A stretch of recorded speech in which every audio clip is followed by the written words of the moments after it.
introduction, and we'll start through. I am rolling. Thank you, Brian. All right. 3, 2, and 1. Hello, WMBD is your local election headquarters. Joining us today is Marcus Throneburg, who is running for the 37th District Senate seat currently occupied by Chuck Weaver, who says he is going to be retiring at the end of his term. And thank you so much for being here today. Yeah, thanks for having me. Appreciate it. You're running as an independent, right? So you're not going to be within these primary elections, but the focus is to get enough signatures and support after the primaries to be a part, for you to be a part of the November ballot. Can you tell me a little bit about yourself, your background first, for those who do not know? Sure. So I'm from the 37th District, born and raised in Buda. Spent a little time in Sheffield, so big metropolises to the north of here a little bit. Currently living in Kewanee with my wife and 3 little boys.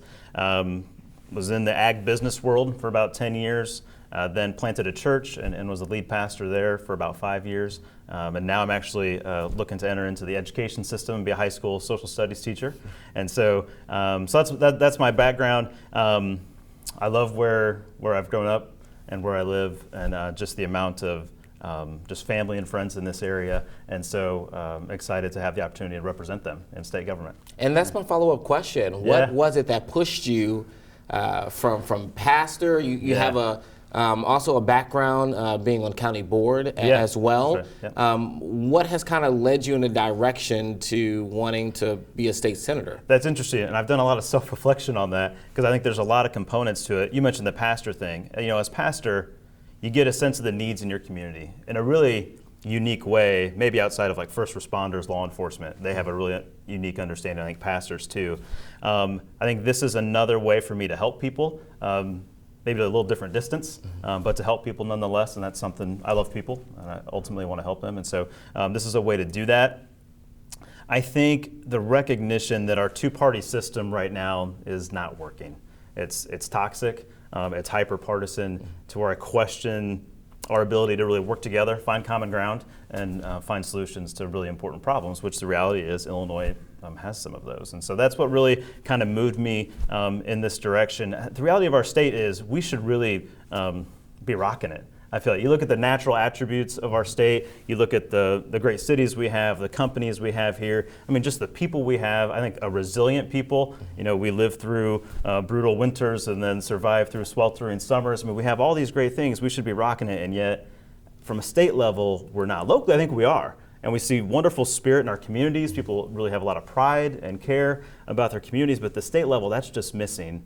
And I think state government, sadly, plays a big role in that, and I think our governance has failed us here over the past few decades. What would be some of the key points you would want to press if you were to be elected as state senator? Number one is just restoring trust in government. There's a huge trust deficit between the citizens of Illinois and the folks that represent them. Now, I don't think that's necessarily, I think in our area, for example, we have really good people that are representing us here around Peoria. And so it's not necessarily one-to-one, but just overall, there's a lack of trust in state government. So we need to restore that. Some of that is cultural, but I think there are some policy things we can do, implementing term limits. There's some legislation now about banning lobbying activities for legislators. That definitely needs to go through. Drawing fair maps, so we actually have competitive elections in Illinois, which is sort of a rare thing.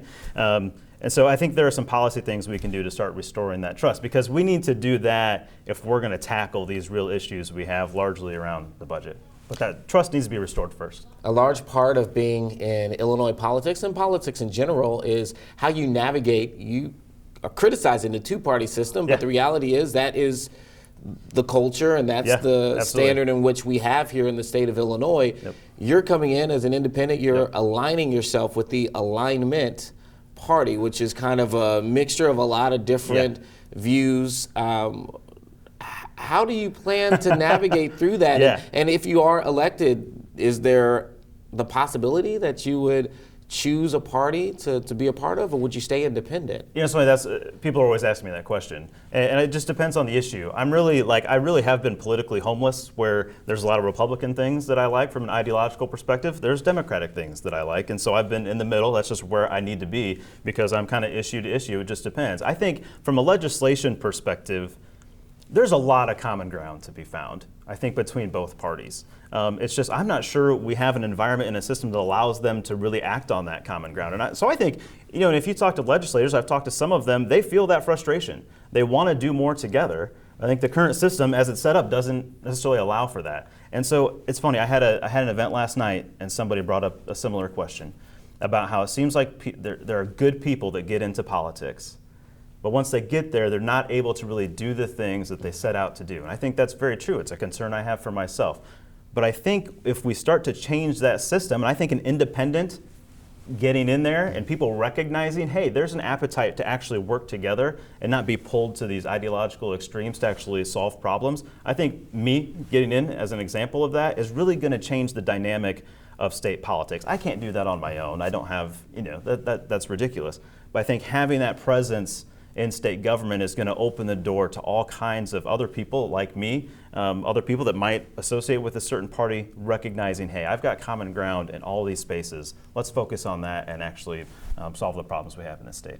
Progressive income tax, where do you stand on that? I don't have a fundamental issue with the progressive income tax. I do have a fundamental issue with giving our current state government kind of carte blanche to be able to change our tax structures however they see fit. Again, I have a trust deficit with our state government. And so do we need to have additional tax revenue to solve our budget issues? I think we do. That needs to correspond, though, with some responsibility on the spending side. And whether that's freezing spending, that's finding efficiencies through, and this is something that's being talked a lot about with taxing bodies coming together and being consolidated. It needs to be a multi-pronged approach.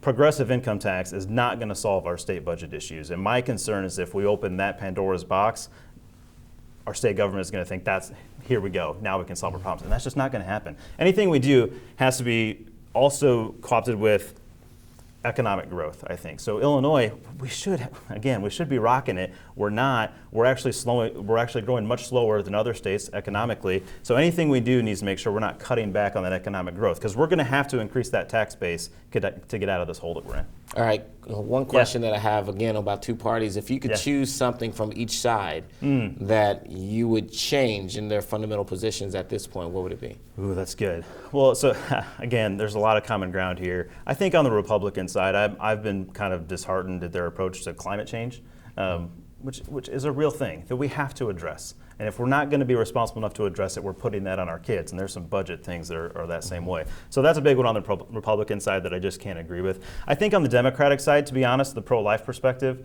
there needs to be a compassionate approach there.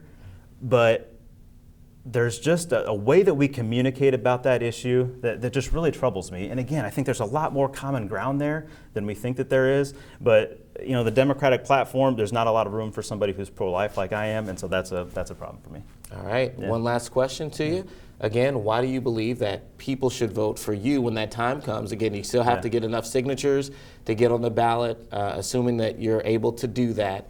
I believe it's 6,000 signatures you have to get. All right, we'll get there. Yeah. Assuming that were to happen, why do you believe people should vote for you in that process? It's funny. So when I started out with this, I thought, we need to give people another option.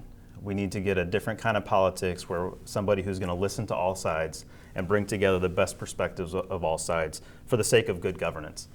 But then as I think about it more, I recognize that I'm actually a good candidate. I've got 10 years in ag business experience, which is very important to our district. I've been in pastoral ministry, and I don't bring that up to kind of pander to people who go to church. That's not my objective there. But I do have a unique understanding of the needs in our community from that experience. I'm getting into the education field now, so I'm getting a unique perspective on that. I'm a small business owner in my community. I've started nonprofits reaching out to high school youth that are vulnerable in our communities. And so I actually have this really unique set of experiences. I've won an election and served on a county board, right? So I have this kind of unique collection of experiences that I think allows me just to understand where everybody's coming from and bring all those perspectives together, share that with voters and say, hey, what do we think about this? And bring all that together and I think solve some real problems in Illinois. I've always been a bridge builder my whole life, and that's something I've been thinking about a lot lately. I've always brought different groups of people together. I think that's what we need, and that's what I can offer. I may have lied because I said one last question, but you brought up something very interesting to me.